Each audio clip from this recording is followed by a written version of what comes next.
Yeat is probably the only rapper in the past couple of years to actually blow up out of the underground into the mainstream, going from 5,000 monthly listeners to 28 million in the span of 3 years. Yeat's blow up was nothing like we've seen ever before. However, with his album 2093 being so experimental, it also became very controversial, with not only his peers within the industry turning on him, but also his own fans, with him losing over 15 million monthly listeners in just a year's time. So what happened to Yeat, and why are his own fans turning on him?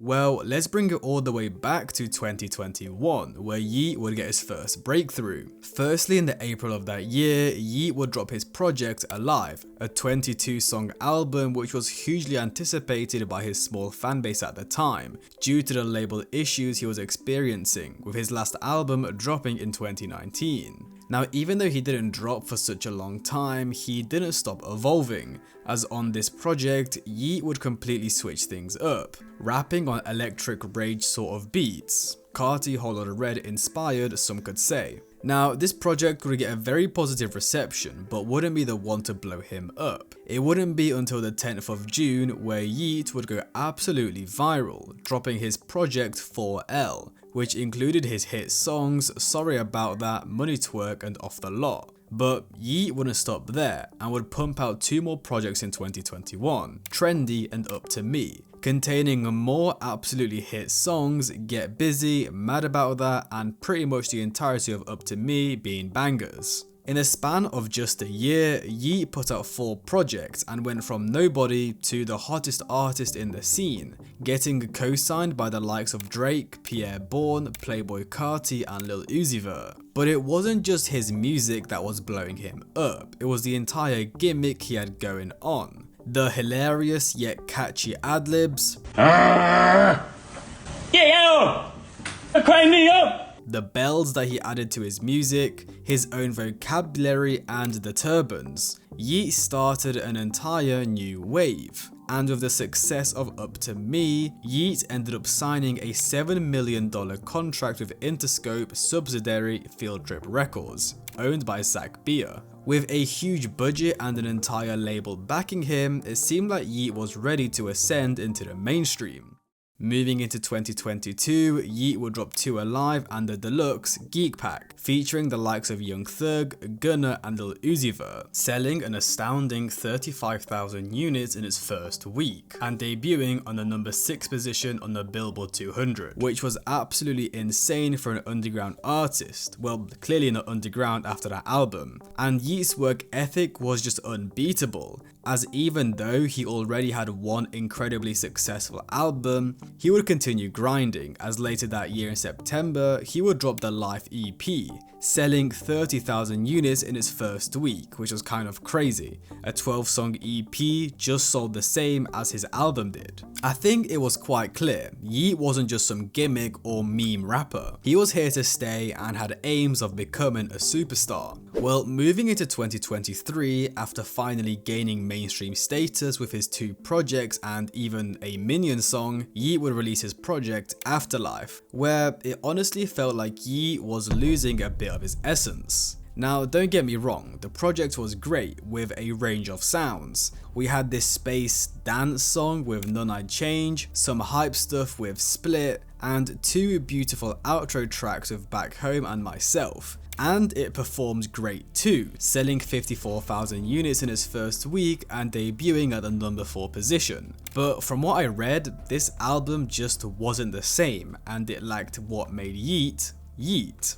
Damn, I don't know how to feel about this. Some songs are good, definitely, but I feel like this is missing what made Yeat feel special, at least to me. I first loved his music because his beats were so unique, and then you'd hear the craziest, funniest line you've ever heard. This album feels like it had none of those features to me. Not gonna lie, Benny X's production is great, but it makes Yeat sound more serious and less energetic, and sometimes I just want that Alive 4L Up To Me rage energy back. I only truly loved 5 songs from here, and the rest were just alright, kinda tedious at times. I see people calling this his best album, and I see people calling it his worst. Glad he experimented on this one. And as much as people loved this project, there was as many Yeat fans that felt it lacked energy and was just way too long, with it really being classed as Yeat's weakest project so far. But even with the slightly mixed reviews of Afterlyfe, Yeat would end off the year with a bang,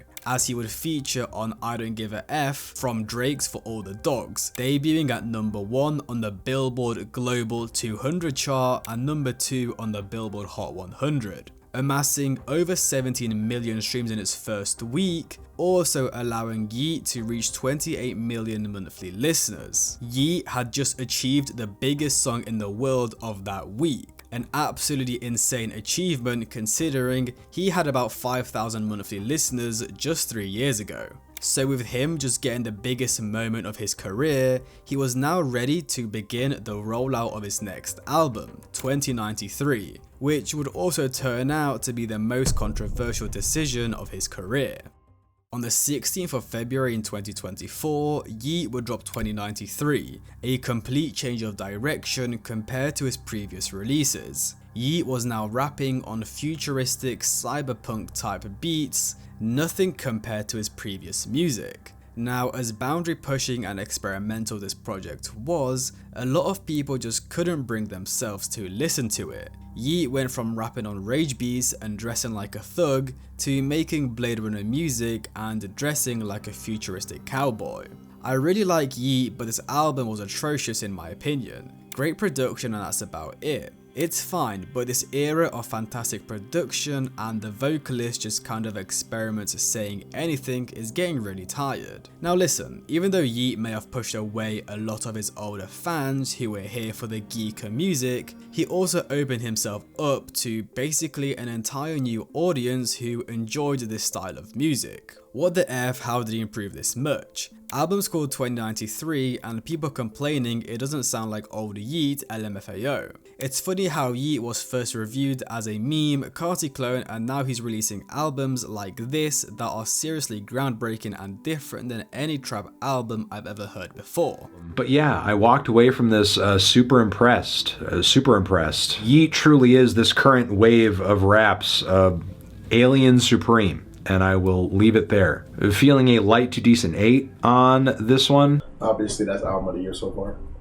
I'd even go so far to say as this is collectively, as a project, Yeat best project, as a project and product as a whole. It has the most time put into it, you feel me? It's not just fast food songs, one song here and there. Most well put together piece of work he ever did, no cap. And that was a good album, bro. I see a lot of people hating on it, but you know, people gonna hate if you ever try something new, but... And with songs like Breathe and If We're Being Real topping as some of Yeat's biggest songs, this album was a success, even with mixed opinions from the fans, with it debuting at the number 2 position on the Billboard 200 and selling 70,000 units in its first week, his best numbers yet. Now, as much as I love Yeat and with how well that album performed, I don't think I can ignore that this was in fact the first shaky moment in his career. So many people were completely turned off from Yeat by this album, it was quite shocking. I mean, I even saw a wave of people clowning fans for still listening to Yeat on TikTok, saying things like we left Yeat in 2024.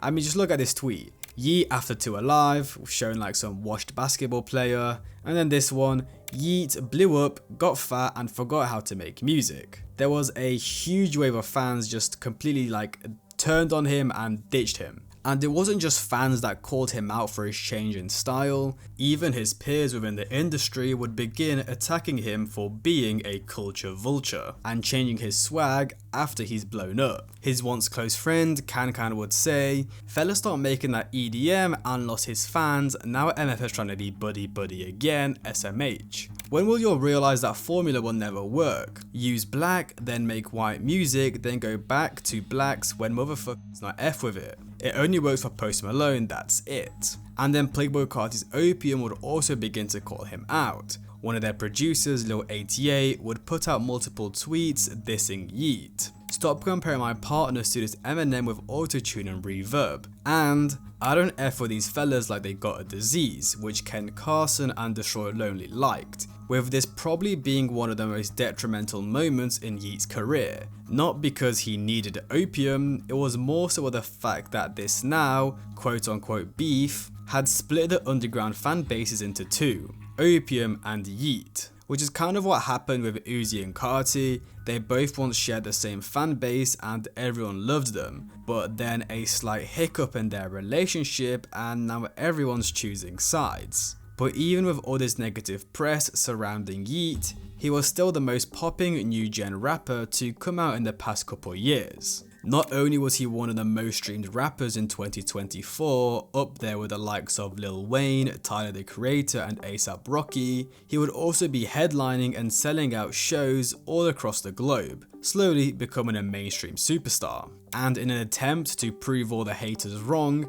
Yeat himself would announce that he will be dropping 2 albums in 2024, with the second album, Lyfestyle, eventually dropping in the October of that year, where Yeat would once again face a lot of criticism. So on the 18th of October, Yeat would drop Lyfestyle, with many fans hoping that he returns to his old rage sound, and to say the least, fans were very impressed. This album is bonkers, sounding like the sequel to Up To Me so far. Couple tracks in, already loving this vibe more than 2093.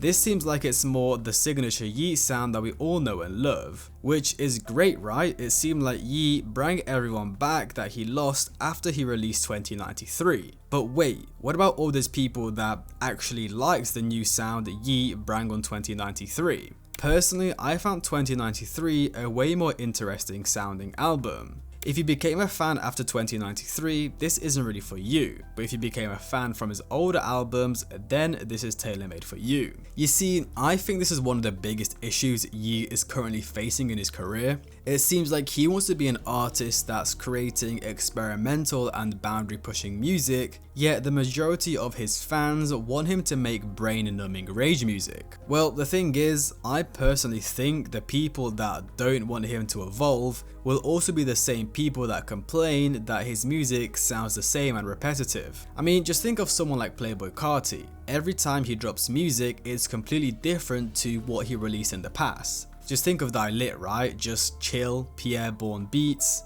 you know, that spacey kind of sound. Then Hollow Red, he completely switches it up and raps on rage beats. And then now, the iMusic era, well, he's going with like this kind of street style of music. He switches it up every time because he has to, otherwise it's gonna get boring. I mean, we've already kind of seen it in Lyfestyle, people complaining that the beats sound the same and that he keeps on repeating the same lyrics, which I think was also down to the project kind of being rushed in general. If an artist doesn't evolve their sound, it will get stale and boring. And I mean, it's not like evolving his sound hasn't worked for Yeat. 2093 was hugely successful, as I said earlier, with If We're Being Real, Breathe and I Love being some of his most streamed tracks right now.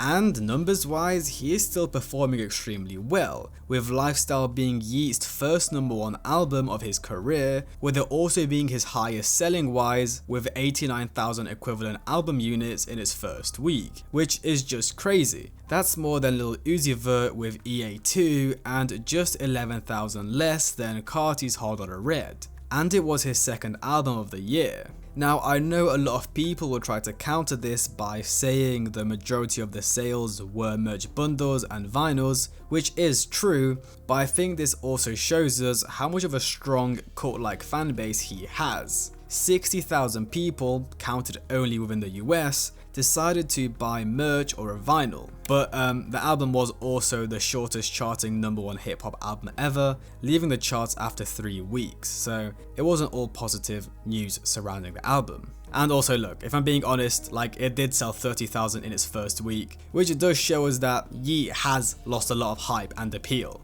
which I must say, I think it was primarily due to 2093. Just so many people were turned off from that experimental sound that they didn't even bother checking into Lyfestyle. So where is Yeat's career at in the current day? Well, it's been around 4 years since he blew up, and honestly, I think he's maintained his popularity very well, even though he has kind of stagnated. I mean, compared to other rappers, you know, that popped up for a couple of years and then completely fell off, Yeat's done pretty well. And again, I think this is simply due to Yeat having an insane work ethic, consistently putting out music, and of course, actually evolving his sound. Now, has Yeat lost a lot of hype / popularity and gained this kind of negative image due to 2093? I would say yes. It's like this stain on his career for people that exclusively like rap music. Personally, I think the album was cool. Songs like I Love, Power Trip, Nothing Changed, and Ball the Earth were amazing. However, the issue is Yeat blew up within the underground,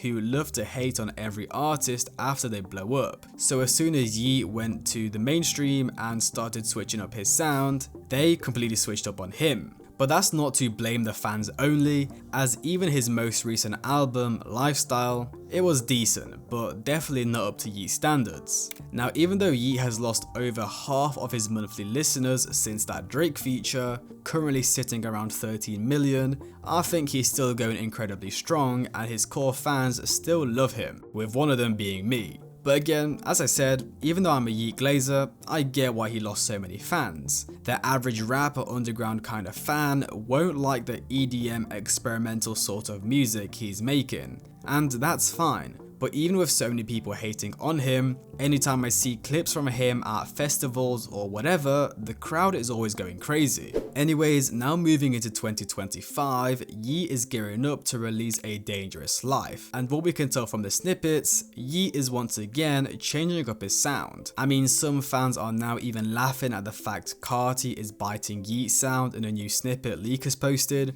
which is kind of crazy considering not only did Yeat used to rap on Hollow the Red type beats, but Carti's kids are beefing with Yeat, so for Carti to now rap on Yeat beats, it's crazy. And even like last week, we saw him performing at the Las Vegas Sphere with Anima, which is just crazy. I think it was like the first rapper to perform there, and again, he's just continuing to experiment. And honestly, Yeat has so many huge hits in his discography, I don't doubt for a second he'll be getting another huge hit within the next couple months. Like, he has multiple songs with hundreds of millions of streams, which I don't think happens by accident. I think as long as he stays consistent and doesn't put out trash music, he'll be fine.